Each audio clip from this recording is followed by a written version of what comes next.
فدیه د یوې روجې فدیه 100 روپۍ ده. یعنی یو بیمار دی هغه روجې نشي نیولی، د شوګر مریض دی، د ګردو مریض دی جناب، هغه به روجې نیسي او کنه نیسي نو 100 روپۍ به ورکوي او پیسې به کم یو کس ورکوي. یاد ساتئ ښه، دا ډېر اهم سوالات دي. ښه د ټول نه مخکې نه دی، د ټول نه مخکې چې سرسایه 100 روپۍ ده که نه، هغه به د یوې روجې فدیه، یعنی نن سبا دور کې 300 روپۍ ده. ښه خیجې راکوزېږي، صحیح ده، وړو سره تعلق دی قسم له د غنمو سره، هغې باندې ما ویډیو مخکې کړې ده.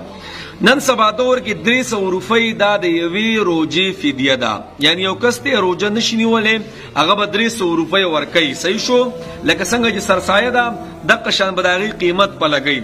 یاد ساتئ ښه، فدیه به کم یو کس ورکوي، یعنی کم یو مریض به فدیه ورکوي. نو دا ډېر اهم سوال دی. ګورئ ښه، زمونږ ډېر وروڼه داسې دي چې هغه برابري یا ځوانان یا داسې بیماري چې هغه ښه کېږي، یعنی کال نیم پس ښه کېږي او هغوی وایي مولوي صاحب مونږ اوس روجې نشو نیولی او فدیه به ورکو او بس د روجو خبره ختمه.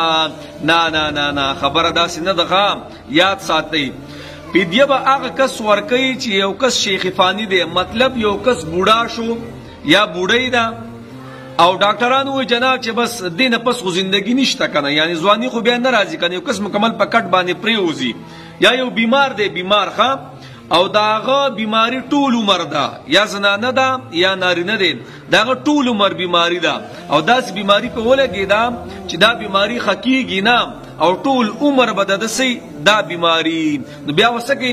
بیا به دغه کس څه کوي؟ دغه کس په د خپلو روجو بیا فدیه ورکوي. په خبره پوه شئ؟ بل خبره، اوس یو کس بیمار دی یا یو زنانه بیماره ده، صحیح ده، او هغه روجې نشي نیولی، یا د ګردو مسله ده یا نوره څه خبره اتره ده، زنانه ده مثال کے طور پر هغه نشي نیولی، هغه به فدیه ورکوي. خو که فدیه ورکړله او د دغې نه پس ورله الله صحت ورکو نو د مرګ نه مخکې به دغه روجې راګرځي. ښه یعنی مطلب یو کس دی هغه بیمار دی، صحیح ده، هغه دا روجې پې رالی او جناب روجې هغه نشي نیولی، د دې روجې څه چلو کوم؟ د دې روجې 300 روپۍ ورکړه، د یوې روجې، صحیح ده، 13 روجې وخوړې، 29 روجې د هغې فدیه ورکړلې. اوس دا کس کال پس 2 کاله پس روغ شو، برابر شو او دومره برابر شو چې د به دا روجې رانیولی شوې، دا روجې به کې نیولې، نو جنابو دی به بیا څه کوي؟ دی به بیا دا روجې راګرځوي. ښه دا نه چې جنابو پیسې مې ورکړې او به زما خبره ختمه شوه، زه به بیا کو صحت هم راله الله راکړي، زه به روجې نه نیسم. نه نه، دا روجې به بیا راګرځې، کو هر کله دله الله صحت درکو دا روجې به ته راګرځې. اگر کو تا 300 روپۍ څه دي دا ورکړي دي، نو جناب خبره ډېره اوسره یو د یوې روجو فدیه څه ده؟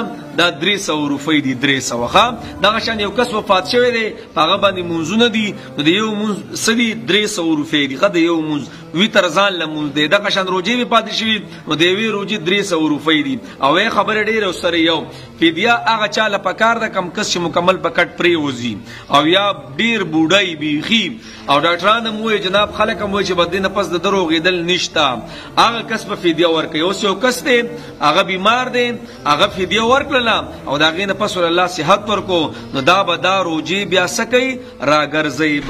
په خبره پوه شئ؟ یا یو ځوان دی بهر کې به او ښه برابر دی خو د هغه د ګردو مسله ده او ګنټه پس هغه وبس کې او ټول عمر دا بیماري، نو دا هم څه کوي؟ دا به فدیه ورکوي. ښه یا د یو کس شوګر دی بیخي او شوګر هم ټول عمر سره تعلق ساتي، نو هغه به بیا فدیه ورکولی شي، په شرط د دې چې صحت الله درکو که نه، نو بیا به څه کې؟ بیا به دغه روجې راګرځي.